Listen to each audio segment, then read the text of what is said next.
Hello, peeps. Welcome to my humble abode. This is where I do all the work for Carpe Vino, and I'm really excited that maybe someone will join me for wine time with Trina. You know how it goes when you first start things, no one comes. You talk to yourself and you just pretend that people are there listening to you. So we're going to do a little of that. It is wine time with Trina. No question is too silly, too simple. Happy for anyone to drop by and just have wine with me. That would also be really great. Will be difficult for people to do that when they don't know that I'm here right now, but that's okay. This is so today I wanted to do TikTok live. I didn't realize that you had to get approved, so I gotta wait. But I had made a commitment today that I wanted to try doing live. I really just like doing things one and done. I don't like the iteration process of making videos for YouTube, I will admit. And I just find it's just so, I don't know, it feels like I'm teaching. And so you have to have a lesson plan and plan everything, and it's just not really natural. So first, let's say cheers. I'm drinking a lovely little rosé from Friends. It's got a beautiful, like, hint of salmon. It's quite light, minerally, dry, hint of raspberry and strawberry. And what does that all mean? It's just highly quaffable, or as some of my colleagues would say, patio sipper. One thing I love to say is my mouth likes it. Yeah, that's probably not appropriate. That's the bad thing about live, isn't it? It is what it is. So thanks for dropping by whenever you do, because I suspect at some point someone somewhere is going to see this and they're going to have a little bit of fun. So let's talk a little bit about wine. Got some stuff on the go that I thought would be really great. One of the things that I think is so important for people to understand is that understanding your wine palate is so important, because everyone's palate is different. And so you taste things differently. You grew up in different homes. You were exposed to different foods. And as a result, the things that you like or don't like, or like attractive to you or not attractive to you, just like in people, yeah, it's the same for wine. And so you have to really know what you like. And so, for example, I tend to not go for the sweets, but I do have friends who really like the sweet wines. And so I'll choose a completely different wine than I would choose for myself. Other things are, I have other friends who really like high acid wines. They like the red high acid. I often suggest Italian wine for them. That seems to hit their sweet spot. And I don't know, maybe that's how I ended up here. So when I was growing up, I always really loved doing personal shopping for people. I didn't do it officially, but I really loved picking just the right outfit for someone who it works with their body type, what they like, the colors or not colors. I typically tend to wear solids. I don't like a lot of stripes and busy things. I find that it just distracts me all the time.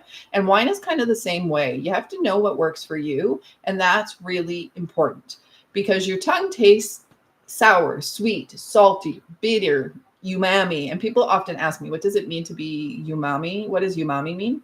And that's kind of such a hard thing to describe, but like mushrooms and earthy, and yeah, it's just one of those things. I don't know. I often say forest floor, but like, how many of us have eaten forest floor? Mushrooms I find is a good one. Sometimes tofu, but it's kind of a savory. And so the first question I always ask people, are you a salty or are you a sweet? That helps me kind of figure out where you might go, a salty, a sweet, or a savory. I should have said that. That really helps me with understanding your palate. The other thing I love to do is I love to identify a style of wine for someone based on what they like in the morning. So if you get up in the morning and you just have water, sometimes it's just for health reasons, but I like to know, like, if you had a choice and you weren't worried about that, like, what would you go to be? So for some people, that might be orange juice. Other people, it might be coffee. And that coffee could be with cream, with sugar, without. It could be really dark, like espresso. It can be really light with water. And so that plus, like, do you like juice? Do you like tea? Do you like a glass of milk? Like, what do you like in the morning to drink? And so that will really help you understand what your palate is. And once you've done that, I can kind of understand what you like. So if you like espresso, I'm an espresso girl. I love my espresso in the morning. I am a bit of a wine, not a wine snob, but a coffee snob. I like good coffee.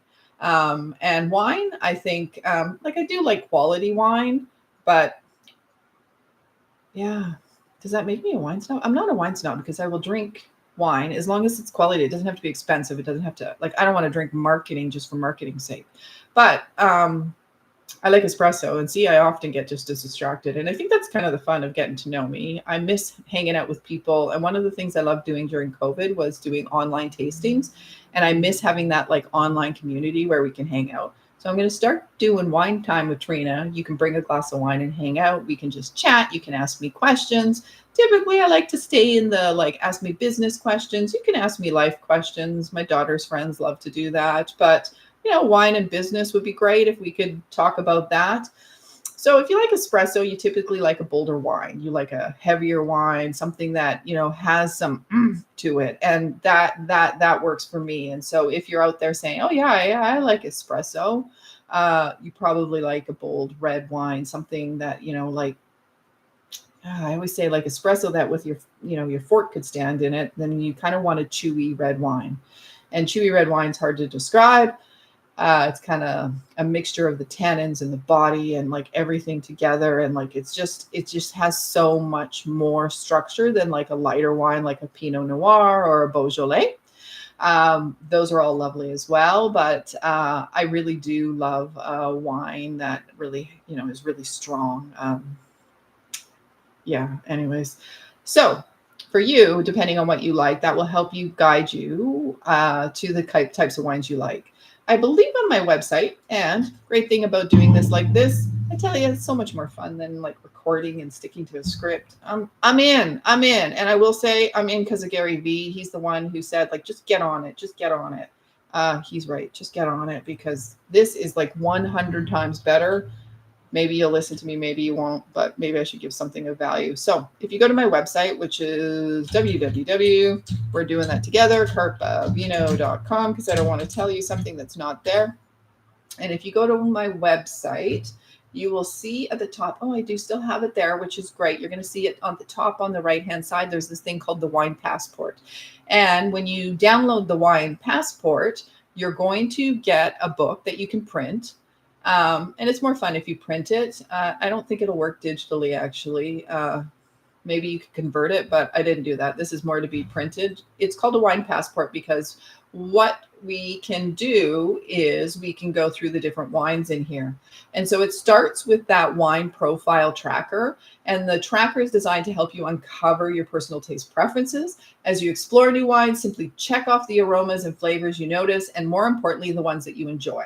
So when you go through that, you're going to see fruit, you're going to see floral, you're going to see herbaceous, earthy, woody, spicy, nutty, and other.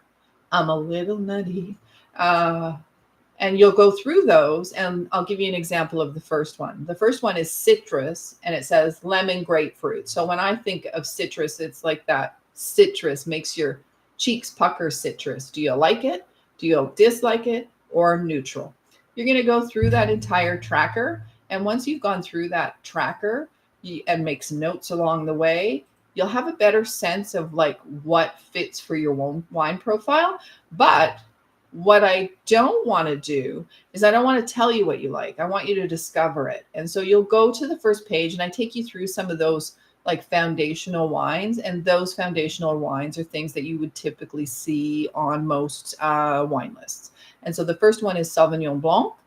And in the guide, you'll have a little bit of a how to say the word, because I think that oftentimes people feel a little less confident because they're not really sure how to say it. And so there's a phonetic spelling there, and it will tell you where it originates. And the reason why that's important is, for example, the origin of Sauvignon Blanc is considered, or could be considered, to be Loire Valley in France. And the reason why is because if you're going to try a variety, and that's just the name of the grape, it's usually a really great idea to go to the place where it is most commonly grown and worked with.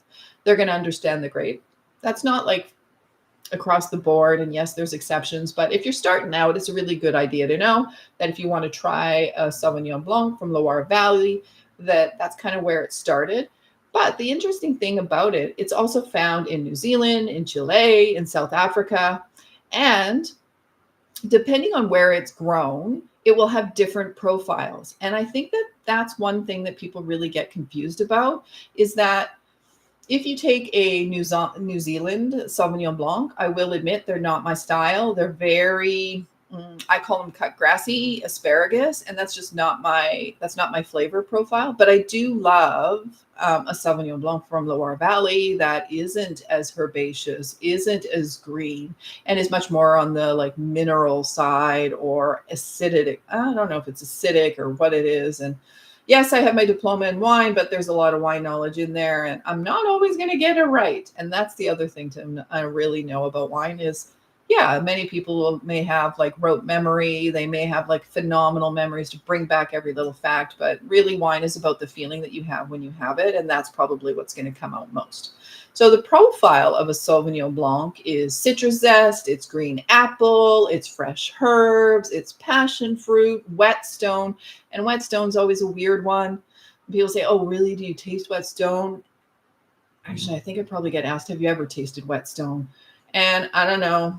I bet you can ask 5 cork dorks, and I'm guaranteeing you 3 of those cork dorks have licked a stone to see what that tastes like. Yes, I've licked a stone to see what it tastes like. So the structure of a Sauvignon Blanc, it can be light-bodied. It will be high acid, zippy finish. And what does it mean when someone says a zippy finish? It's like, whoo, that was like racy or zippy. And that's how you know that it's kind of a high acid wine. It makes your cheeks pucker here. If you were to lean over, you would start, salivating. What does it pair with? It pairs really well with goat cheese because it cuts the fat in the goat cheese. And it's one of the few things that pair really well with grilled asparagus. It also pairs really well with beach days. And there's so many lovely examples out there. So that will be the first wine in the Great Passport that you can get on the website. I sell wine in British Columbia and Alberta. I have my diploma in wine. I have my own wine consultancy called Carpa Vino. And if you ever have any questions or you need like recommendations, reach out. It's info@carpavino.com. And I have finished my first live stream and I will be back. Thank you, Gary V.